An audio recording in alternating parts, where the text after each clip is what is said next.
Long ago, in a village resting between golden savanna and dark forest, strange things began to happen.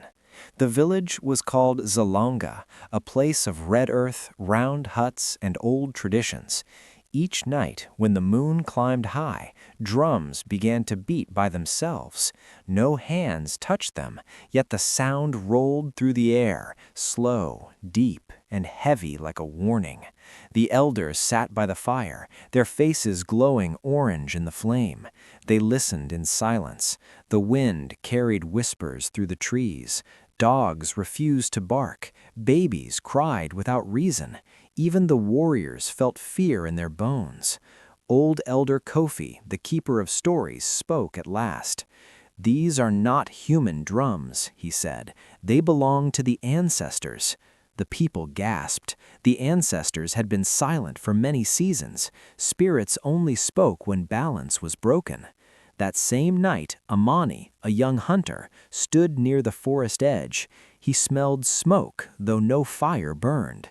The trees seemed to lean closer, their leaves shaking, though the wind was still. From the darkness, a cold voice whispered his name, Amani. He dropped his spear and ran. By morning, the river had turned dark. Fish floated lifeless on its surface. The women wailed. The elders knew then this was no small sign. Something ancient had awakened, something angry, and Zalanga had been warned. Fear spread through Zalanga like fire and dry grass. Hunters refused to enter the forest. Farmers found their crops withered overnight. The once bright village felt heavy, as if an unseen weight pressed down on every roof. Queen Nyari, proud and strong, called a council. She wore beads of gold and cowries, but worry clouded her eyes. "We have offended the spirits," Elder Kofi said. "But how?" The elders searched the past. They remembered broken rituals, forgotten offerings, and a sacred forest now cut for quick wealth. Some villagers had grown greedy. They took more land, more animals, more power. That night, the drums returned, louder. Flames in the village fires turned blue. From the forest came glowing shapes, tall and thin, with eyes like burning stars. The people fell to their knees. A deep voice echoed across the land. "You have taken without thanks." The ground shook. A child fainted. Queen Nyari felt tears on her face. At dawn, Amani stepped forward. "The spirits spoke to me," he said. "They are not here to destroy us yet. They want us to choose." The word choose filled the village with dread, because choice meant sacrifice, and not everyone was ready to give back what they had stolen. Elder Kofi led Amani, the queen, and a small group into the forbidden forest. Tall trees blocked the sun. The air smelled of old rain and earth.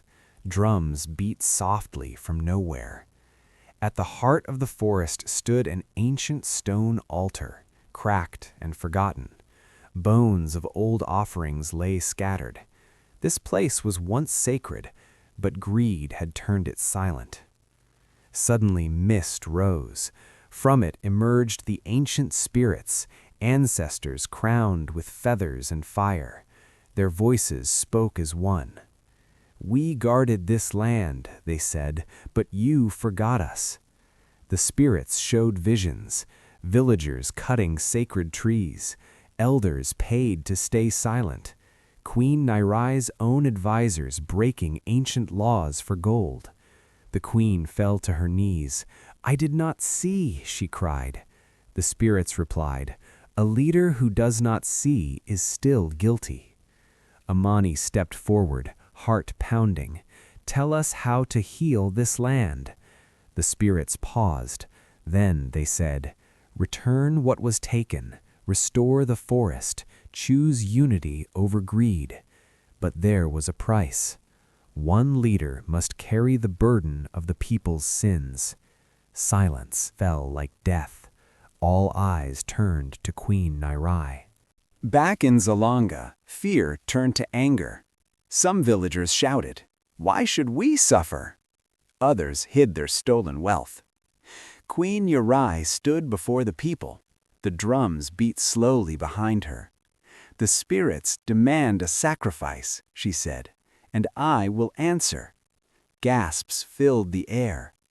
She removed her crown and placed it on the ground. "I failed to protect our ways. I will walk into the spirit fire alone." Amani protested, "The village needs you." She smiled sadly. "The village needs balance more." As night fell, the queen walked toward the sacred forest. Fireflies glowed like stars. The wind sang her name. The spirits rose in flames. The earth shook. Villagers cried, thinking her lost forever. Then, silence. From the forest burst a great wind. Trees bowed, the river roared. The spirits rose high above the village, their voices thundered. Zalanga has chosen humility. Fire swept through the forest, but did not burn. Instead, green life burst from the ground. The river cleared. Crops stood tall again. From the flames stepped Queen Uri, changed. Her eyes glowed softly. The spirits had spared her, but marked her forever. The greedy villagers felt shame crush their hearts. Balance was restored. Life returned to Zalanga, but it was never the same. Rituals were restored. The forest was protected. Elders taught children the old stories by firelight. Queen Uri ruled with humility, always listening. Elder Kofi spoke the final lesson. The land gives life, but it also remembers. Greed blinds the eyes, but respect opens the spirit. And so Zalanga learned, those who take without honor invite destruction, but those who respect the unseen will always be protected. Moral: power without respect leads to ruin, but humility restores balance.